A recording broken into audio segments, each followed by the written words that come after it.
ओम शांति।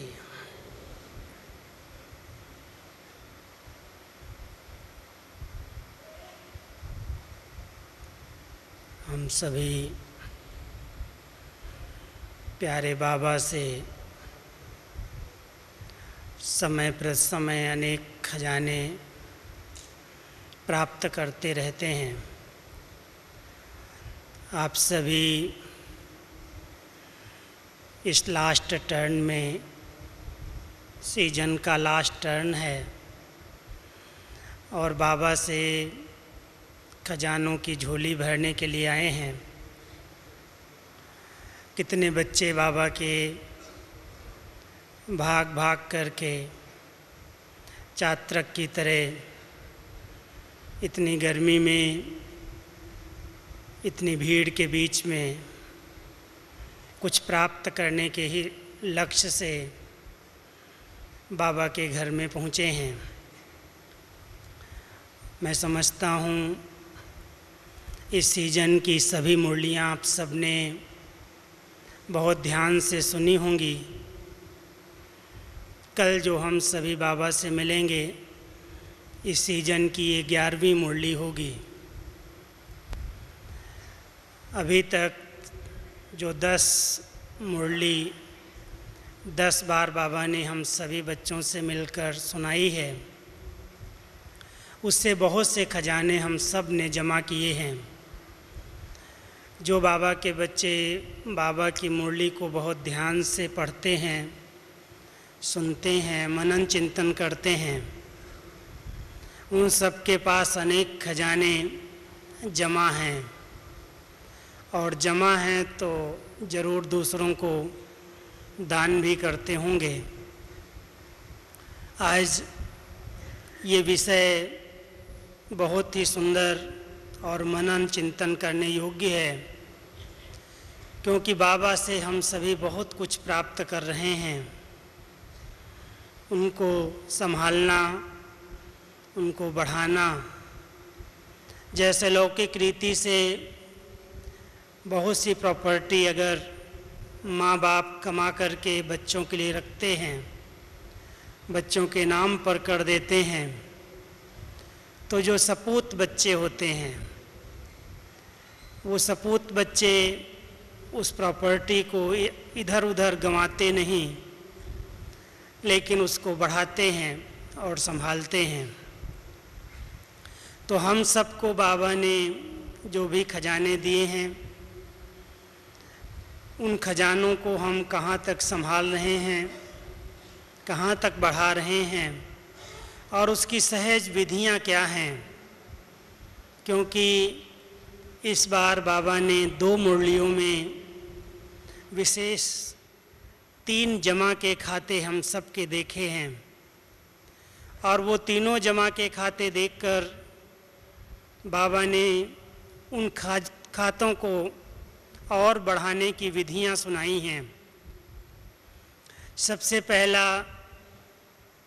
बाबा कहते हैं, बच्चे पुरुषार्थ के द्वारा श्रेष्ठ प्रारब्ध का खाता जमा करो। जिसने जितना पुरुषार्थ किया है और कर रहा है, उसकी श्रेष्ठ प्रारब्ध बनती जा रही है। साकार मुरलियों में हम ये शब्द बाबा के सुनते हैं कि बच्चे पुरुषार्थ तुम्हारा यहाँ है और प्रारब्ध नई दुनिया में प्राप्त होगी। लेकिन वर्तमान समय के हिसाब से बाबा हम सबको कहते हैं, बच्चे जो कुछ तुम कर रहे हो अभी अभी करते हो और अभी अभी मिलता है। पुरुषार्थ करते हो और प्रारब्ध का अनुभव भी होने लगता है। तो हम सभी जो भी अमृत वेले से रात्रि तक बाबा ने नियम मर्यादाएं जो शिक्षाएं दी हैं, उसके आधार से पुरुषार्थ में लगे हुए हैं और उस पुरुषार्थ की प्रारब्ध भविष्य 21 जन्मों के लिए भी जमा कर रहे हैं। लेकिन वर्तमान में भी जिनका पुरुषार्थ श्रेष्ठ है, वो उसी समय उसके प्रत्यक्ष फल की अनुभूति, खुशी की, शक्ति की बहुत सुंदर स्थिति की करते हैं। अगर हमने पुरुषार्थ किया और हमारी स्थिति फिर भी एक रस नहीं, वो नीचे ऊपर हो रही है, माना पुरुषार्थ यथार्थ नहीं है। यथार्थ पुरुषार्थ की प्रारब्ध है हमारी श्रेष्ठ स्थिति, अच्छे से अच्छी स्थिति। और अच्छी स्थिति उसे ही कहा जाता जो कभी भी किसी भी परिस्थिति में डगमग न हो, डोलायमान न हो, एक रस रहे, एक की याद में मगन रहे और अपनी एक रस स्थिति से अनेकों की सेवा करता रहे। तो पुरुषार्थ की वर्तमान प्रारब्ध है हम सबकी श्रेष्ठ स्थिति, और उस श्रेष्ठ स्थिति की भविष्य रिजल्ट है ऊंच पद। कल बाबा के बहुत रमणीक महावाक्य हम सब ने सुने थे, जिसमें बाबा ने कहा कि बच्चे, दास दासियों से प्रजा बनना अच्छा है। क्यों ऐसा बाबा कह रहे थे? क्योंकि प्रजा भी अपने आप में एक प्रकार से अपनी प्रजा की मालिक राजा कहलाएगी, क्योंकि उसके अंदर भी कई आत्माएं काम करने वाली होंगी। दास दासियों को तो अंदर रहना पड़ेगा। इसलिए बाबा हम सबको कहते हैं, बच्चे जिस प्रकार का पद चाहिए उस प्रकार का इस समय पुरुषार्थ कर लो। अगर साहूकार प्रजा में ऊंच पद पाना है तो उसका भी पुरुषार्थ बाबा ने सुनाया। जो इस समय गुप्त रीति से बाबा के यज्ञ में सहयोगी बनते हैं, मददगार बनते हैं धन से विशेष करके, उनको बाबा कहता है साहूकार घराने में, साहूकार प्रजा में ऊंच पद प्राप्त करेंगे। लेकिन राजाई पद की प्राप्ति वर्तमान समय की स्वराज्य स्थिति का विशेष पुरुषार्थ है। जिन्होंने संगम युग पर स्वराज्य स्थिति का पुरुषार्थ किया है, आत्मा मालिक है, इस स्वरूप में स्थित रहते हैं और इसी स्वरूप में स्थित रहकर इन कर्मेंद्रियों को आर्डर प्रमाण चलाते हैं, जिनकी कंट्रोलिंग और रूलिंग पावर है। तो बाबा कहते हैं ये बच्चे ही भविष्य में जाकर राज्य पद के अधिकारी बनेंगे, क्योंकि उन्होंने अपनी एक एक कर्मेंद्री पर संपूर्ण शासन किया है। तो वर्तमान पुरुषार्थ के आधार पर हमारी किस प्रकार की प्रारब्ध जमा हो रही है, उसका जमा का खाता किस प्रकार का है, प्रजा पद वाला है, राजाई पद वाला है या दास दासी वाला है। क्योंकि इस समय जो कर्मेंद्रियों के दास और दासी रहे, कंट्रोल में नहीं रही कर्मेंद्रियां, मन और बुद्धि अगर हमारे ऊपर शासन कर रही है, कर्मचारी हमारे ऊपर, राजा के ऊपर राज्य कर रहे हैं, तो उसका पद क्या होगा। इसलिए बाबा ने इस बार विशेष हम सबका ध्यान खिंचवाया कि बच्चे चेक करो कि मेरा पुरुषार्थ क्या है और उस पुरुषार्थ के आधार से मेरी प्रारब्ध क्या है, किस प्रकार की मेरी पदवी भविष्य में होगी। कोई बताए या न बताए, हर एक समझ सकता है। पुरुषार्थ के लिए बाबा ने 4 सब्जेक्ट दी हैं। ज्ञान के आधार पर कितना मैं आत्मा ज्ञान स्वरूप बनी हूँ, उस ज्ञान स्वरूप की समझदार की निशानी प्रैक्टिकल में इस समय दिखाई देती है कि जो कुछ वो करता है वो सोच समझ कर करता है।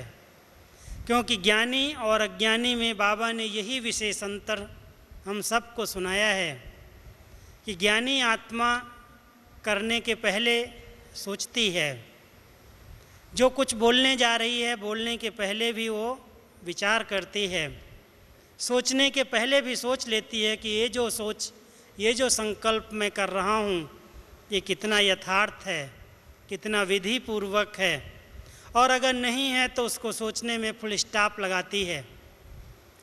तो इस प्रकार ज्ञान स्वरूप स्थिति से मैंने जमा का खाता कैसा बनाया, योग युक्त स्थिति की निशानियाँ बाबा सुनाते हैं। जो योगी आत्माएं हैं, योगी उन्हें ही कहा जाता जो योग युक्त, युक्ति युक्त, राजयुक्त हैं। अगर कोई कर्म युक्ति युक्त नहीं हो रहे हैं और वो कहे मैं बहुत अच्छा योगी हूँ, तो बाबा कहता कि उसका योग यथार्थ नहीं। यथार्थ योग की निशानी क्या, कि उसका हर कर्म युक्ति युक्त हो, राजयुक्त हो, रहस्य युक्त हो, यथार्थ हो, सिद्धि स्वरूप हो। उसको कहते हैं योग का पुरुषार्थी आत्मा, अच्छा योगी आत्मा। इसी प्रकार धारणाएं अगर हमारी अच्छी हैं, धारणा की सब्जेक्ट पर हमारा ध्यान है, पुरुषार्थ है, तो दिव्य गुण हमारे चलन और चेहरे से दिखाई देने चाहिए। सिर्फ वर्णन और चिंतन नहीं। दूसरों को हम सुनाते हैं कि ये गुण देवताओं के गुण हैं, लेकिन हमारे जीवन में वो कहाँ तक आए हैं। इसी प्रकार चौथी सब्जेक्ट सेवा की है। सेवा माना सुख स्वरूप स्थिति में रहना और हर आत्मा को सुख की अनुभूति कराना। अगर इन चारों सब्जेक्ट में यथार्थ पुरुषार्थ है, तो उस यथार्थ पुरुषार्थ की निशानी श्रेष्ठ प्रारब्ध का वर्तमान समय में अनुभव हो, और उसके आधार से हमारी भविष्य प्रारब्ध ऊंचे से ऊंची बनती है। दूसरा, बाबा ने इस बार विशेष दुआओं का खाता जमा करने की सहज विधि सुनाई, और वो विधि बताई कि संतुष्टता के आधार से दुआओं का खाता कितना जमा है। क्योंकि इस बार पिछली मुरली में बाबा ने 15 दिन का जो होमवर्क दिया, आप सब ने जिन्होंने मुरली सुन ली होगी, जो यहाँ क्लास में बैठे हैं, 17 तारीख की 17 मार्च की मुरली सब ने सुनी है? जिन्होंने सुनी है हाथ उठाओ। ठीक, सभी ने, अधिकतर सभी ने सुनी है। उसमें बाबा ने कहा है बच्चे 15 दिन के लिए होमवर्क करना, दुआ देना और दुआ लेना। लेकिन इसके पहले कहा है कि दुआओं का खाता जमा करने की विधि है संतुष्टता। जो आत्माएं सदा संतुष्ट रहती हैं और सबको संतुष्ट करती हैं, उनका ये जमा का खाता बढ़ता जाता है। तो हर परिस्थिति में मैं आत्मा संतुष्ट रहती हूँ, क्योंकि एक बहुत ऊंची सब्जेक्ट है। वर्तमान समय मनुष्य आत्माएं कुछ न कुछ चाहना रखती हैं, और उस चाहना के आधार से अगर प्राप्ति नहीं होती तो उनकी संतुष्टता गायब हो जाती है। और संतुष्टता गायब होते ही सबसे पहले माया की नज़र हमारे खुशी के खजाने पर जाती है। क्योंकि बाबा ने हम सबको इतना खुशियों का खजाना दिया, इतना भरपूर किया है कि बच्चे हर दम खुशी की डांस करते रहो। तुम्हारे आगे अगर हिमालय जितना, पहाड़ जितना बड़ा पेपर भी आ जाए तो भी तुम्हारी खुशी गायब नहीं होनी चाहिए। खुशी चाहे शरीर भी चला जाए फिर भी तुम्हारी गायब न हो। इस प्रकार के बाबा के महावाक्य हम सभी सुनते हैं, लेकिन माया की नज़र शायद इसी खजाने पर रहती है, और सबसे पहले वो बच्चों की खुशी को छीन लेती है। आप सभी शायद इस बात का इस भूमि पर अनुभव कर रहे हों। मुझे तो जो भी मिलता है मैं पूछता हूँ, भाई आपको सब व्यवस्थाएं ठीक मिली हैं? तो बहुत प्यार से कहते हैं हाँ मैं बिल्कुल ठीक हूँ। लेकिन इधर उधर से हमारी टीचर्स बहनें कहती हैं, भाई जी हमारे बहुत रॉयल स्टूडेंट्स हैं, बहुत अच्छे अच्छे भवनों में रहते हैं, बहुत अच्छे सहयोगी हैं, बाबा के लिए उन्होंने भवन दिए हैं, लेकिन यहाँ पर उनको टेंट में रखा गया है, यहाँ ब्रांडों में रखा गया है, पंखा भी नहीं है, मच्छर भी काटते हैं, गर्मी भी इतनी है, कई प्रकार की बातें सुनने को मिलती हैं। लेकिन बाबा का घर सो आपका घर है। आप सभी अपने बाबा के घर में आए हैं, और अगर 8,000 10,000 की लिस्ट हो, आने वालों की संख्या 8,000 हो और उसकी जगह पर 18,000 पहुंच जाएं, तो क्या व्यवस्थाएं होंगी, आप सभी खुद सोच सकते हो।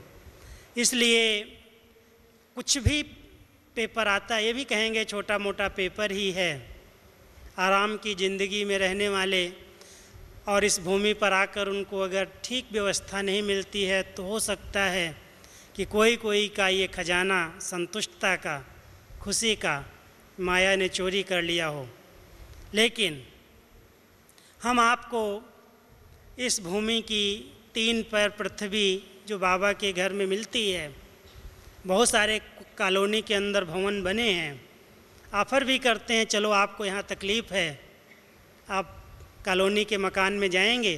कहते नहीं, हम तो यहीं ज़मीन में ही ठीक हैं। क्यों? बाबा की भूमि में तपस्या के बहुत अच्छे वाइब्रेशन हैं। इस भूमि में वो शक्ति है कि वो किसी भी कोने में रहते हैं तो बाबा उनको बहुत शक्ति देता है। और साथ साथ जो इस घर के अंदर व्यवस्थाएं हैं, चाहे 24 घंटे पानी मिल रहा है, बिजली मिल रही है, कॉलोनी वाले जानते हैं कि कैसे 8 घंटे 6 घंटे बिजली आती है और गर्मी में उनको कितना तकलीफ़ सहन करनी पड़ती है। तो बाबा के घर में समाने का, बाबा कहते थे साकार में, बच्चे ब्रह्मा की गोद बहुत बड़ी गोदाम है। सुना होगा बाबा का शब्द, बाबा की गोद बहुत बड़ी गोदाम है, जितने बच्चे आए समा जाएंगे। तो आप सभी बाबा की गोद की गोदाम में समा गए हैं, ऐसा है ना?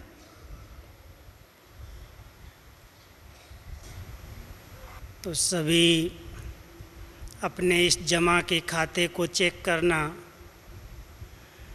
कि दुआओं का खाता संतुष्टता के आधार से जमा होता जा रहा है। क्योंकि जो संतुष्ट हर परिस्थिति में रहना जानते हैं, जो सबको संतुष्ट करना जानते हैं, उनको प्रभु की परमात्म दुआएं मिलती हैं, परिवार की दुआएं मिलती हैं कि ये हर परिस्थिति में स्वयं को एडजस्ट करके संतुष्ट मणि है। और संतुष्ट आत्माएं जिनसे हर आत्मा प्रसन्न रहती है, क्योंकि प्रसन्नता का आधार संतुष्टता है। दूसरी आत्माएं भी उसी से प्रसन्न रह सकती हैं जो संतुष्ट करना जानती हैं।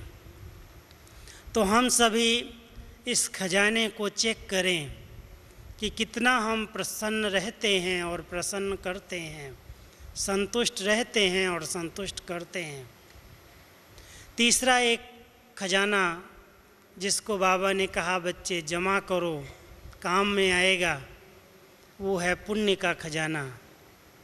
एक है पुरुषार्थ से प्रारब्ध का खजाना, दूसरा है संतुष्टता से दुआओं का खजाना, और तीसरा निस्वार्थ सेवा से मन वचन कर्म तन मन धन संबंध संपर्क से जो आत्माएं निस्वार्थ भाव रख कर के सेवा करती हैं, उनके पुण्य का खाता जमा होता जाता है।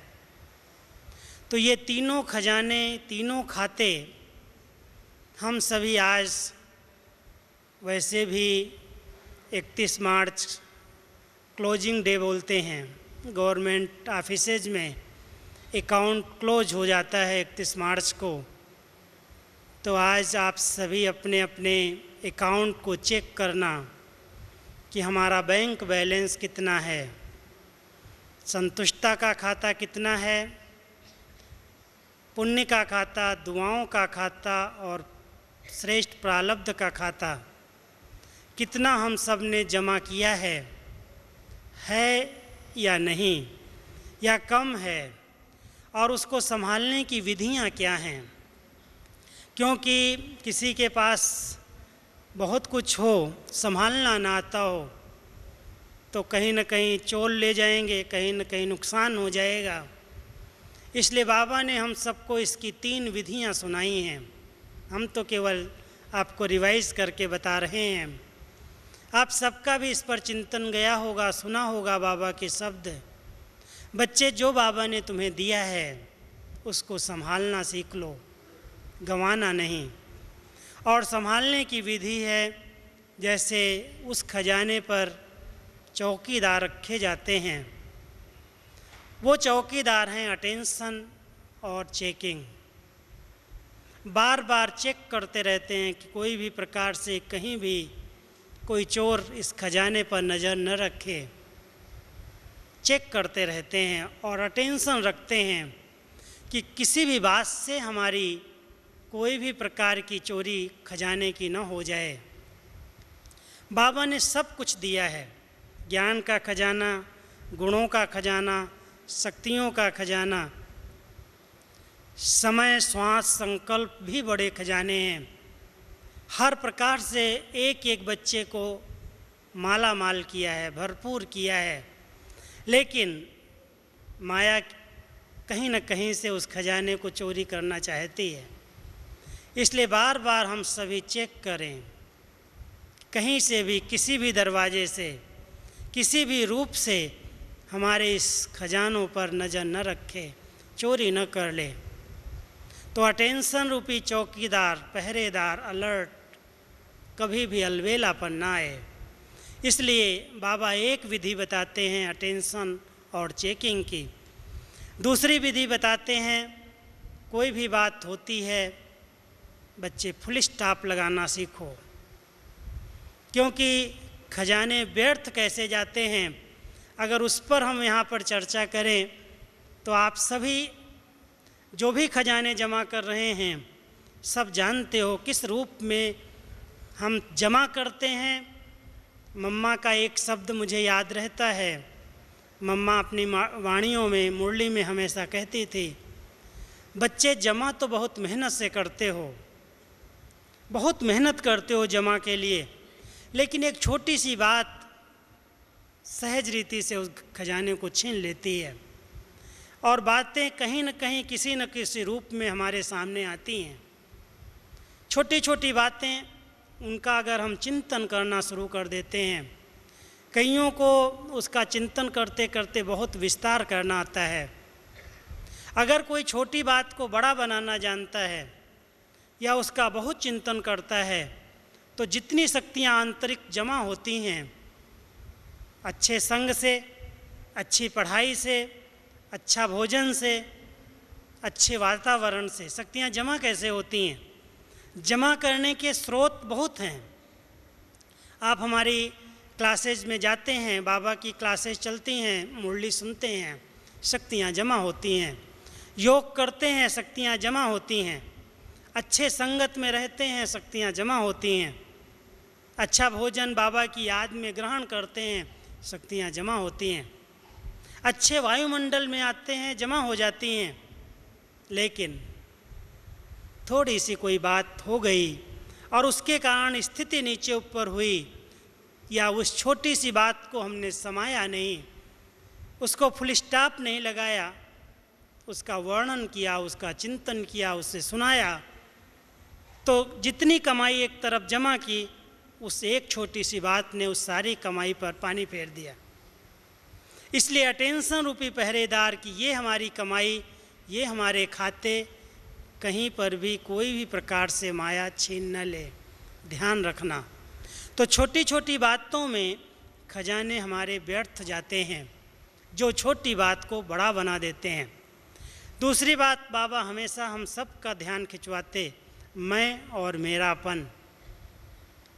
जहाँ पर भी किसी भी बात में मैंपन आ जाता है, संगम युग भगवान बच्चों से करा रहा है, कैसी उसकी गुप्त लीला चल रही है, कितना वंडरफुल पार्ट चल रहा है, कैसे कैसे करन करावन हार सब कुछ करा रहा है। इतने बड़े घर को, इतने बड़े बेहद परिवार को, सारे देश और विदेश को कैसे बाबा ने बांध कर रखा है, कैसे पालना कर रहा है। कैसे एक दूसरे को प्रेरित कर रहा है, कैसे नई राजधानी स्थापित कर रहा है, कितना गुप्त कार्य भगवान का चल रहा है, लेकिन उसके बीच में आत्माएं कुछ दलाली ले रही हैं। और वो दलाली इस रूप में है, मैं करता हूँ, मैंने किया, मेरे सिवाय कोई नहीं कर सकता। बाबा हम सबका ध्यान खिंचवाते, बच्चे ये अहम मैंपन तुम्हारी की हुई कमाई को, जमा खाते को ख़त्म कर रहा है। इसलिए जो कुछ करते हो इसमें कभी भी मैंपन नहीं लाओ, कभी भी मेरापन नहीं लाओ कि मेरे सिवाय कोई नहीं कर सकता, मैं ही कर सकता हूँ। बाबा जिससे चाहे वो करा ले, करन करावन हार है। इसलिए बाबा कहता है कि अगर आप अपने खजानों को बढ़ाना चाहते हो तो जहाँ मैं आए वहाँ पर मैं आत्मा हूँ, मैं श्रेष्ठ आत्मा हूँ, और जहाँ मेरा है वहाँ मेरा बाबा याद आ जाए। करन करावन हार बाबा है, वो करा रहा है, मैं कुछ नहीं करता।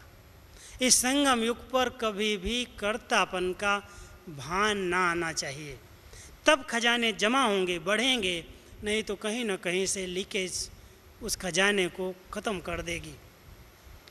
तीसरी बात है, छोटी छोटी बात में आवेश आ जाना। आवेग अथवा आवेश जो कर्मेंद्रियों में आता है, उत्तेजना जिसको कहा जाता, उत्तेजना बहुत से खजानों को, बहुत सी आंतरिक शक्तियों को नष्ट कर देती है। बहुत समय आप योग कर रहे हो, शांति की सुखद अनुभूति करते हो, और कहीं पर कोई बात हो गई, छोटी बात में आप उत्तेजित हो जाएं, कोई भी कर्मेंद्रिय में उत्तेजना आ जाए तो आपकी सारी की कमाई, कई बार बाबा ने कहा है बच्चे की कमाई 1 सेकंड में ख़त्म, अगर उत्तेजित हो गए तो। इसलिए जमा के खाते को बढ़ाने के लिए हर एक ध्यान रखे कि मैं शीतल काया वाला योगी हूँ, कभी भी उत्तेजना ना आने दें। अगर कोई बात ठीक नहीं लगती है तो उसी समय सुनकर समा लेना, न कि उनका बहुत अंदर चिंतन करके जोश में आ जाना, उत्तेजित हो जाना, गलत शब्द बोल देना, कुवचन निकाल देना, उससे बहुत बड़ी कमाई में घाटा पड़ जाता है। चौथी एक बात, आवेश के साथ साथ हम आप सभी जानते हैं कि बाबा हमेशा एक मम्मा का विशेष गुण सुनाते कि मम्मा ने जो थोड़े समय के अंदर, बहुत थोड़े समय में नंबर 1 पद प्राप्त कर लिया, उसका कारण था मम्मा की गंभीरता। बाबा हम सबको गंभीरता का गुण विशेष बताते हैं, लेकिन गंभीरता सीरियस का रूप नहीं, क्योंकि ये ध्यान विशेष बाबा इस समय हम सबका खिंचवा रहे हैं कि बच्चे जब गंभीर हो जाते हैं तो सीरियस दिखाई देते हैं, और सीरियस होने से लोग डरते हैं कि ये बहुत सीरियस है, इससे कैसे बात की जाए। तो जहाँ सीरियसनेस आ जाती है वो गंभीरता अच्छी नहीं। इसलिए मुस्कुराहट है, लेकिन गंभीरता एक ऐसा गुण है जो मम्मा में विशेष था। कभी भी किए हुए कर्म का कभी वर्णन नहीं किया, गंभीर होकर के किया। करावन हार की स्मृति रखी और गंभीरता का गुण रखा। कई करते थोड़ा हैं और वर्णन बहुत करते हैं, या उतावले हो जाते हैं, जोश में आ जाते हैं। तो जहाँ उत्तेजनाएं हैं वहाँ पर सब प्रकार की कई कमाई समाप्त हो जाती है। जहाँ गंभीरता नहीं है, वर्णन अधिक है, वहाँ की जाए सेवा, उस सेवा पर पानी फिर जाता है। तो बाबा हम सब के जमा के खाते को बढ़ाना चाहता है, इसलिए कहता बच्चे गंभीर बनो, रमणीकता का बैलेंस जरूर रखो, लेकिन इस गुण को बहुत महत्व दे करके इस गुण के आधार से अपने जमा के खाते को बढ़ाओ। और एक विधि बाबा ने हम सबको सुनाई है बजट बनाने की। आप सभी भी अपने अपने प्रवृत्ति के अंदर खर्च और कमाई, इस 2 बातों का बजट रखते होंगे। परिवार अच्छी तरह से वही चल सकते हैं जिनका बजट प्रमाण खर्च होता है। अगर हमारी कमाई कम है और खर्चे अधिक हैं तो परिवार सुख ही नहीं रह सकता। कई परिवार के अंदर देखा देखी में दूसरों से भेंट करके, दूसरों का चिंतन करके कि इसके पास इतनी अच्छी मोटर गाड़ी है, इसके पास इतना अच्छा मकान है, इसके पास ये साधन है, ये साधन है, उसकी कमाई पर उसका ध्यान नहीं है, लेकिन उसके सुख और साधन सुविधाओं पर ध्यान है।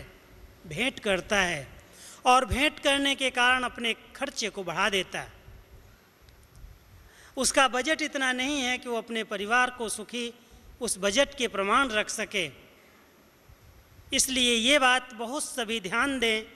लौकिक रीति में भी बाबा ने हम सबको ये सिखाया है कि बच्चे जितनी कमाई है उतना ही खर्च हो।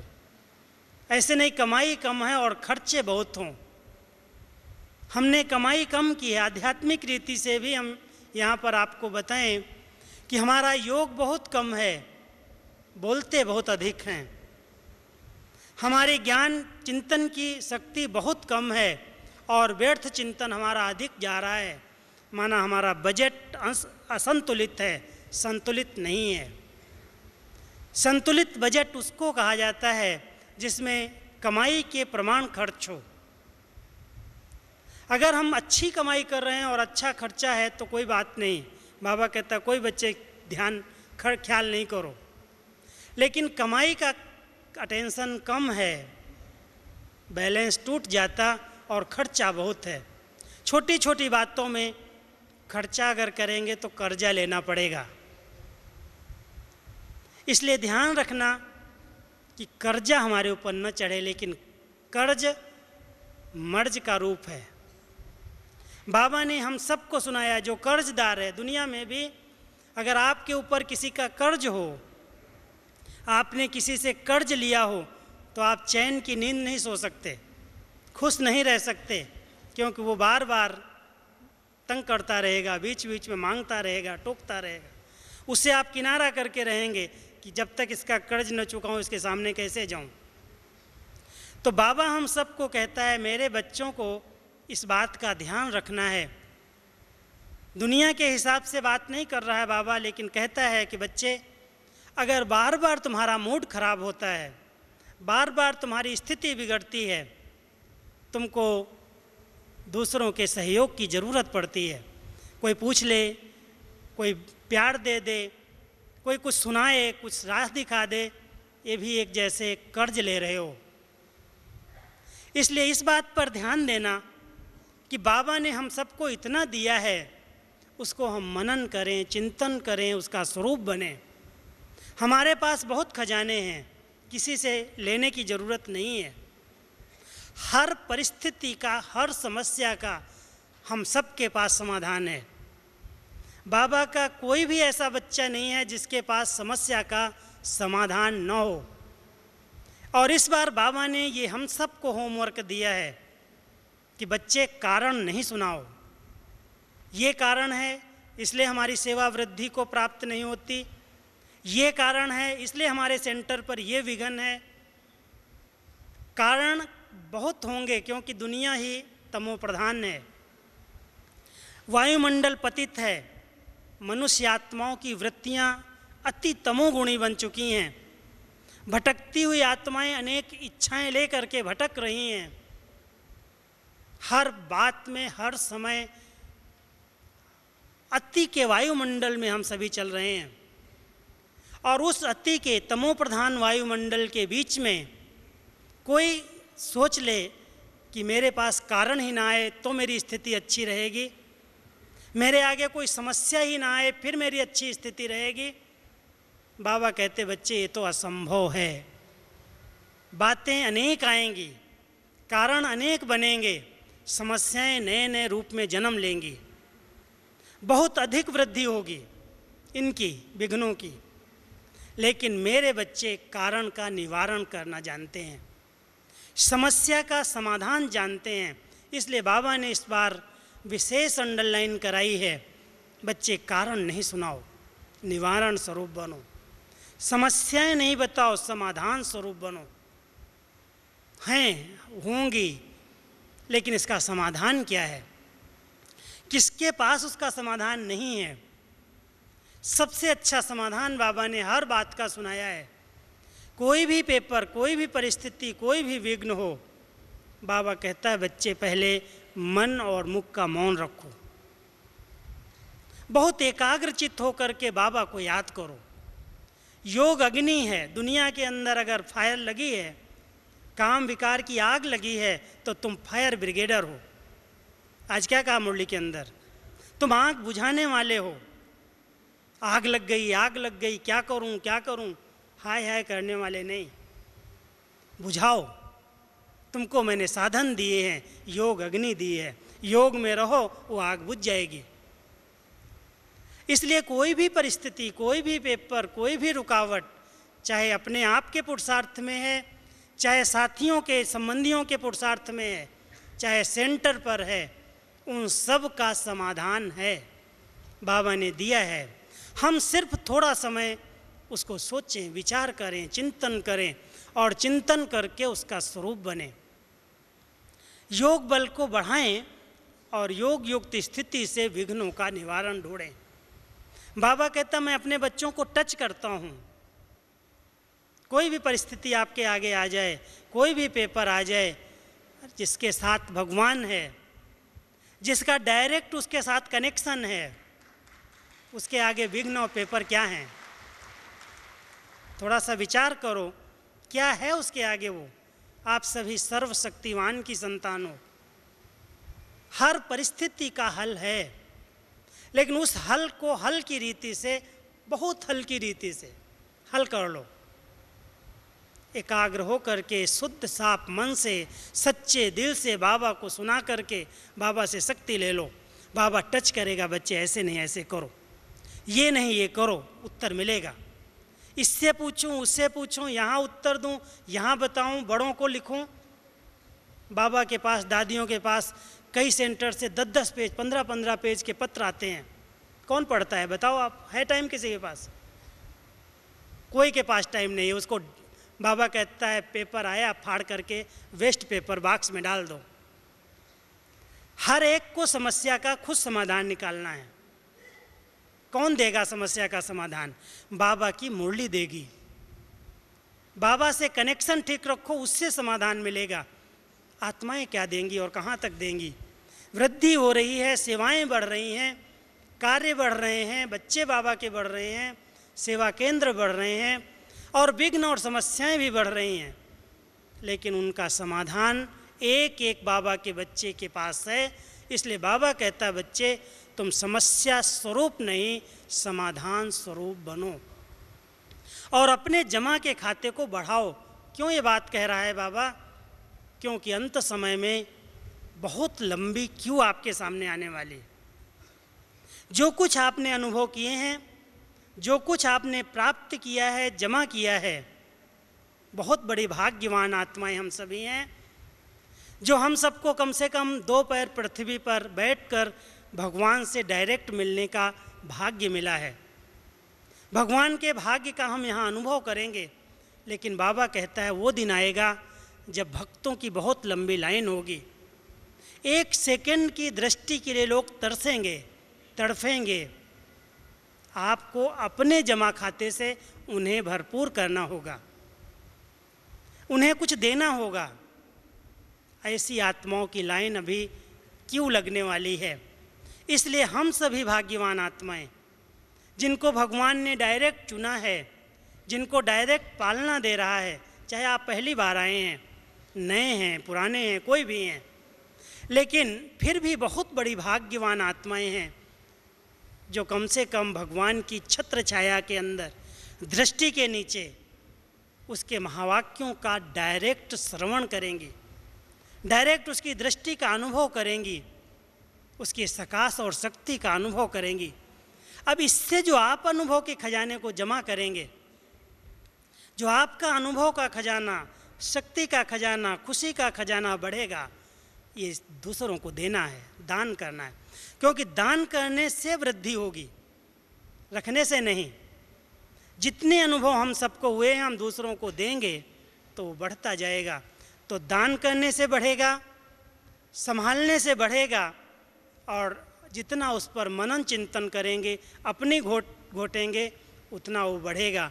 और जितना बजट के अनुसार चलना सीखेंगे, उतना हम सुखी रह सकेंगे और हमारे खाते, हमारे खजाने के अंदर दिखाई देंगे कि सचमुच ये खजाना मेरे पास जमा है, भरपूर है।